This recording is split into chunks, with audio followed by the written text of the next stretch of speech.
உன்னோட லைஃப்பில் ரொம்ப டேஞ்சரஸான ஹேபிட் ஒன்று இருக்குது. அது நீ நினைக்கிற மாதிரி லேசினஸ் கிடையாது. நீ நினைக்கிற மாதிரி ஃபோன் அடிக்ஷனும் கம்ஃபர்ட்டோ கிடையாது. இதெல்லாம் அதுக்கும் மேலே. அது பிளேமிங். Yeah, it's blaming. நம்ம லைஃப் டைமில் அட்லீஸ்ட் ஒரு தடவையாச்சு, ஏன் நான் கூட தான், because I am not perfect, okay. நம்ம லைஃப் டைமில் அட்லீஸ்ட் ஒரு தடவையாச்சு நம்ம பேரண்ட்ஸ் மேலே ப்ளேம் பண்ணியிருப்போம். ஏன் சொசைட்டி மேலே ப்ளேம் பண்ணியிருப்போம். ஏன் லக்கு மேலே கூட ப்ளேம் பண்ணியிருப்போம். நம்மளால் இல்லைன்னு சொல்லவே முடியாது, இல்லையா? அண்ட் ஸ்லோலி டைம் போகும், இயர்ஸ் போகும், லைஃப் மூவ் ஆகும். பட் நான் ஒன்றா தான் சொல்கிறேன், நீ இருக்கிறதுலே தான் இருப்ப. And is scary part, because blaming feel பண்ண ரொம்ப கம்ஃபர்டபுளாக இருக்கும். நம்ம ஈஸியாக ப்ளேம் பண்ணிட்டு போயிடலாம்ல. டே அது செட் ஆகலை, டே சிர்கம்டன்ஸ் இல்லை அப்படின்னு சொல்லிட்டு ஈஸியாக போயிடலாம்ல. பட் அது நினைக்கிற மாதிரி உன்னோட லைஃப்பை கம்ஃபர்டபுளாகவோ சேஃபாகவோ வச்சுருக்காது ரொம்ப நாளைக்கு. அது உன்னோட லைஃப்பை ரொம்ப ஸ்லோவாக சைலண்ட்டாக டிஸ்ட்ராய் பண்ணும். பிளேமிங் ரொம்ப easy. Yeah, it's very easy. Because நீ ப்ளேம் பண்ணும் போது நீ ரெஸ்பான்சிபிளாக இருக்க தேவையில்லை. அந்த இடத்துல ஃபெயிலியர் வந்தால் சிர்கம்டன்ஸ், ப்ராக்ரஸ் இல்லைன்னா டைமிங் இல்லை, டிசிப்ளின் இல்லைன்னா மோட்டிவேஷன் இல்லை அப்படின்னு சொல்லிட்டு போயிட்டே இருப்பேன். ஏன்னா அந்த இடத்துல ஈகோ சேஃபாக இருக்கும், மைண்ட் காமாக இருக்கும், ப்ரெஷர் இல்லாமல் இருப்பேன், இல்லையா? நான் சொல்கிறேன், அந்த ரிலீஃப்லாம் வெறும் கொஞ்ச நாள் தான். ஆமாம், லாங் டேர்மில் உனக்கு க்ரோத்தே இருக்காது. உனக்கு புரியுது நீ என்ன பண்ணுறேன்னு. நீ ப்ளேம் பண்ணும் போது நீ கண்ட்ரோலை அவுட் சோர்ஸ் பண்ணுற. அவுட் சோர்ஸ் பண்ணுற. அண்ட் கண்ட்ரோல் போச்சுன்னா எப்படி க்ரோத் இருக்கும்? இது நான் நிறைய பேர் சொல்லி கேட்டிருக்கேன்.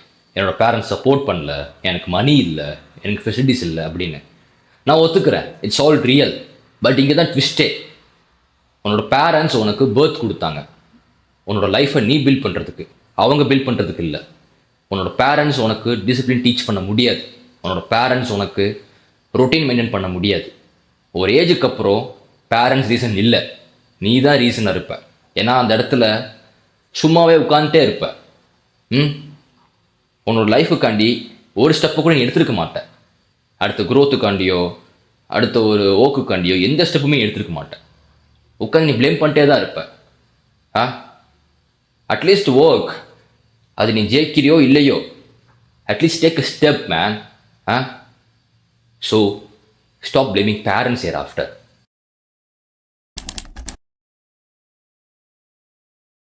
அதே மாதிரி நிறைய பேர் சொசைட்டி மேலேயோ என்வாயன்மெண்ட் மேலேயோ ப்ளேம் பண்ணுவாங்க. நிறைய பேர் நானே பார்த்துருக்கேன்.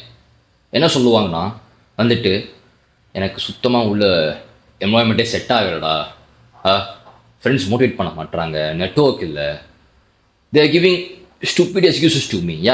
எனக்கு அந்த மாதிரி இருக்கவங்க சுத்தமாக பிடிக்கவே பிடிக்காது. பட் சி, வேர்ல்டு என்றைக்குமே பர்ஃபெக்டாக இருந்ததே கிடையாது. நாய்ஸ் இருக்கும், டிஸ்ட்ராக்ஷன் இருக்கும், டெம்டேஷன் இருக்கும். இதெல்லாம் தாண்டி ஒன்னால் ஃபோக்கஸை சூஸ் பண்ண முடியுமா? அதை தான் நீ பார்க்கணும். சொசைட்டி சேஞ்ச் ஆகணும்னு வெயிட் பண்ணிட்டே இருந்தால் உன் லைஃப் என்றைக்குமே சேஞ்சே ஆகாது. யா, இட்ஸ் ஃபக்கிங் ட்ரூத். உன் லைஃப் இம்ப்ரூவ் பண்ணணும்னா நீ தான் ஃப்ரண்ட்டில் வரணும். You should take your step.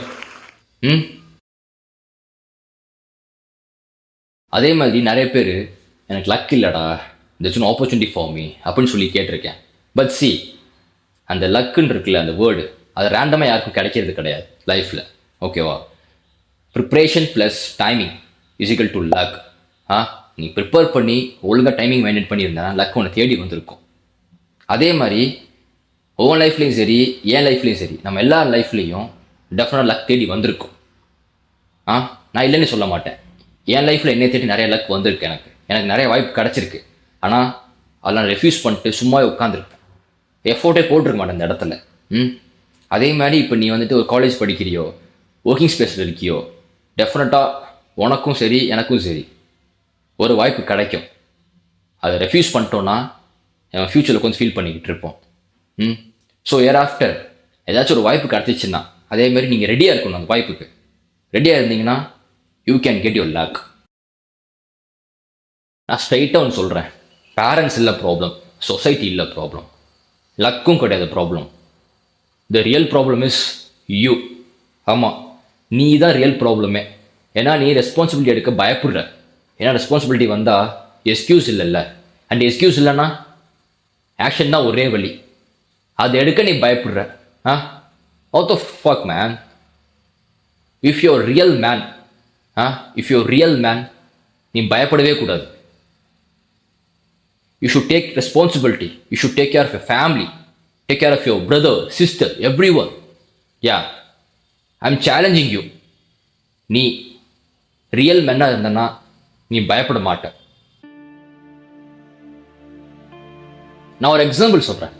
அதுவும் என்ன வச்சே சொல்கிறேன். நான் ஃபர்ஸ்ட் டைம் ஜிம் போகும்போது ரொம்ப பயப்பட்டேன். ஆமாம், ரொம்ப பயப்பட்டேன். அப்போ என் பாடி ரொம்ப வீக்காக இருந்துச்சு. அங்கே உள்ள வெயிட்ஸ்லாம் பார்க்க ரொம்ப ஹெவியாக இருந்துச்சு ஜிம்மில். அதே மாதிரி என்னோட கான்ஃபிடென்ஸ், என்னோட ஸ்கில்ஸ், என்னோட looks, I am completely zero that time. I am zero. இருந்தாலும் நான் ஜிம்குள்ளே போனேன். ட்ரைனர் இருந்தாங்க, எனக்கு கைட் பண்ணாங்க, எப்படி பண்ணணும்னு எல்லாமே சொல்லி கொடுத்தாங்க. பட் ஆனால் அங்கே உள்ள வெயிட்ஸ் நான் தான் லிஃப்ட் பண்ணணும். அன்னைக்கு மட்டும் ட்ரைனர் மேலேயோ இல்லை அங்கே உள்ள எக்யூப்மெண்ட் மேலேயோ ப்ளேம் பண்ணியிருந்தேன்னா எனக்கு இந்த உடம்பு வந்திருக்காது. ஐ எம் சீரியஸ். லைஃப்பும் அதே மாதிரி தான். சேம் அட்வைஸ் இருக்கும், மோட்டிவேஷன் இருக்கும், புக்ஸ் இருக்கும், கைட் பண்ண ஆள் இருக்கும், டைரக்ஷன் கொடுக்க ஆள் இருக்கும். பட் எஃபோர்ட்ஸ் நீ தான் போடணும். So guys, stop blaming others. Stop waiting. Stop escaping. உன்னோட லைஃப் உன்னோட ரெஸ்பான்சிபிலிட்டி தான். த மொமெண்ட் நீ எப்போ பிளேம் பண்ணுற ஸ்டாப் பண்ணுறியோ அப்போ தான் கண்ட்ரோல் உன் கையில் வரும். I am serious. And that's the moment your life actually starts.